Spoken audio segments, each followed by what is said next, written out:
রাতে mid day মিলের চাল চুরির সময় হাতে নাতে ধরা পড়ে দুজন। বাসন্তী রানীগড় জ্যোতিষপুর হাই স্কুলের ঘটনা। দীর্ঘদিন ধরে এই অভিযোগ সামনে আসছিল যে স্কুলের চাল চুরি হচ্ছে। স্কুলের কর্মীরাই এই চুরি ঘটনার সঙ্গে জড়িত, এমনটাই অভিযোগ।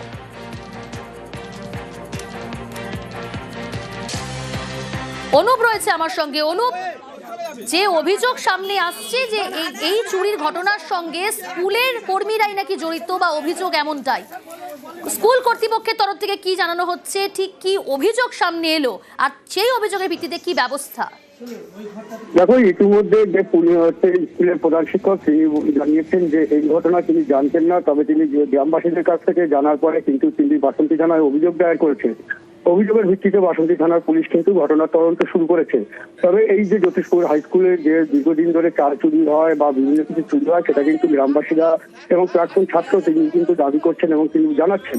এর আগেও কিন্তু বারবার কিন্তু এই স্কুলে চুরি হওয়ার ঘটনায় তারা কিন্তু সরব হয়েছিলেন এবং গতকালকের এই চুরির ঘটনায় স্কুলের মেন গেট কিন্তু বন্ধ করে দেওয়া হয়েছিল। শিক্ষকদের স্কুলের মধ্যে ঢুকতে দিচ্ছিল না, কারণ তারা বারবার বলছে যে স্কুলে চুরি হচ্ছে, তার ব্যবস্থা কি নিচ্ছেন এবং এখনো পর্যন্ত কেন ব্যবস্থা নেওয়া হয়নি, তাই নিয়ে কিন্তু তারা সরব হয়েছে।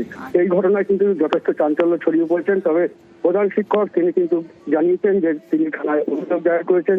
যেমন একদিকে স্কুলের যে কর্মী রয়েছেন তার বিরুদ্ধে এবং তার সঙ্গে যারা ছিল তাদের বিরুদ্ধে কিন্তু অভিযোগ করেছে। অভিযোগের ভিত্তিতে ঘটনার তদন্ত শুরু করেছে বাসন্তী থানার পুলিশ। তবে ইতিমধ্যে কেউ গ্রেপ্তার বা আটক হয়নি বলে আমরা পুলিশ সূত্রে জানতে পারছি। প্রিয়াঙ্কা,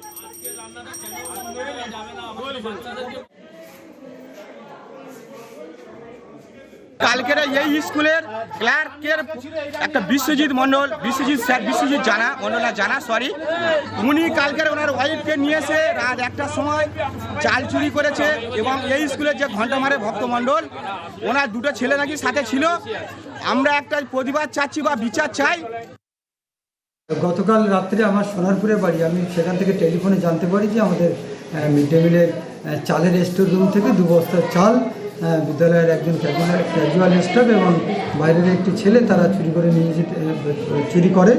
যারা দোষী তাদের বিরুদ্ধে আমরা প্রশাসনের কাছে আইনানুগ ব্যবস্থা গ্রহণের জন্য আবেদন করছি। আর আমি নিজেও প্রধান শিক্ষক হিসেবে চাই দোষীরা উপযুক্ত শাস্তি পাবে।